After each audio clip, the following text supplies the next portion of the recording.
Welcome to Kitchen to Entertain, where effortless entertaining begins. Here it's all about great food, fun, and flawless hosting. And what is the foundation of great food? Flawless prep. That's why today we're covering the most transformative skill in your kitchen, mastering your knife. Before we dive in, don't forget to subscribe, like this video, and leave a comment to let us know if you want more content like this. Learning proper knife skills is arguably the most transformative thing you can do in the kitchen.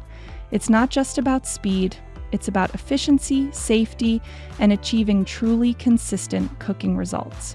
Remember this, a sharp knife in capable hands saves time and makes food look better. In this video, we'll cover everything you need to know, starting with the right grip, moving through core cutting techniques and common cuts, and finishing with sharpening and maintenance. To get started, let's look at your tools and setup. You'll primarily need an 8-inch chef's knife for most of your work and a small paring knife for smaller, more delicate tasks. Always use a cutting board and, critically, secure it with a damp towel underneath. A slipping board is a recipe for disaster. Above all else, your knife must be sharp. A dull blade is actually more dangerous because it requires more force and is more likely to slip. Before you even touch food, ensure your workspace is clear, you are distraction-free, and you are using the fundamental claw grip by curling your fingers inward to protect your knuckles with your flat hand. The way you hold your knife is the key to control. The most effective method is the pinch grip. Pinch the very top of the blade near the bolster, where the blade meets the handle, between your thumb and forefinger, and then wrap your remaining fingers around the handle. This grip gives you maximum control and precision. Some beginners prefer the less precise handshake grip, holding the handle more intuitively. I encourage you to try both and find the grip that feels most comfortable and gives you the most control. Once you have the grip, you need to master the knife motions and cutting techniques. Most cutting for vegetables involves the rocking or push cut motion. You anchor the knife's tip on the board and use the curve of the blade to rock it down and forward through the food. For other ingredients, like meat or large vegetables, you might use a slice or draw cut, pulling or pushing the full length of the blade across the food rather than chopping straight down. The golden rule here is to let the knife do the work. Don't force it or press too hard, which is one of the most common beginner mistakes. Now for the practical application, the core cuts every home cook should master. We'll cover a range of cuts, each serving a specific culinary purpose.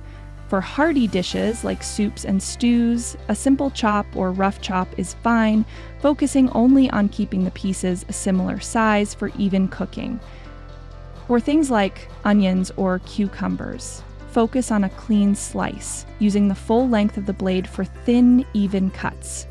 The dice small, medium, or large is essential for sauces and stir-fries, and is achieved by first cutting the vegetable into even planks, then cross-cutting.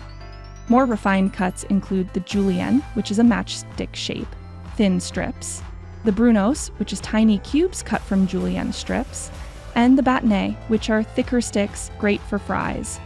Finally, master the mince for garlic, shallots, and herbs using a continuous rocking motion, and the chiffonade for herbs and leafy greens, which involves stacking the leaves, rolling them tightly, and slicing into thin ribbons. You can also add a subtle presentation flair by using a bias cut, or angled cut when slicing meat or vegetables at a slant. Proper sharpening, honing, and maintenance are vital for safety and performance. It's important to understand the difference. Honing simply realigns a microscopic bent edge, while sharpening removes a tiny amount of metal to recreate a new sharp edge. Your basic routine should be to hone before each major use and sharpen periodically, either with a whetstone or by sending it to a professional. When it comes to cleaning and storage, you must hand wash your knives immediately after use, dry them thoroughly, and store them in a knife block or magnetic strip. Never let them rattle loose in a drawer. Also, never use your knife for non-food tasks like opening boxes. That will dull your blade instantly. Avoiding a few common mistakes will keep you safer and your knives sharper. These include cutting with only the tip, inefficiently using the whole blade, using a dull knife, using an incorrect, unstable grip with fingers too open, or pressing too hard instead of letting the blade cut. Also, never cut on hard surfaces like marble or glass. Always use wood or plastic.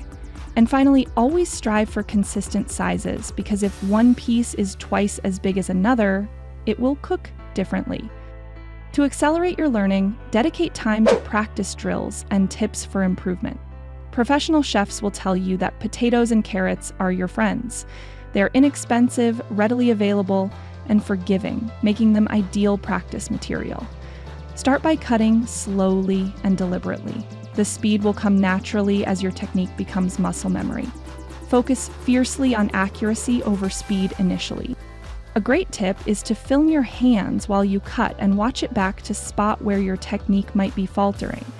Consistency is everything, so dedicate 5 or 10 minutes before you start cooking dinner, a few times a week, to just practice your slice, dice, and mince.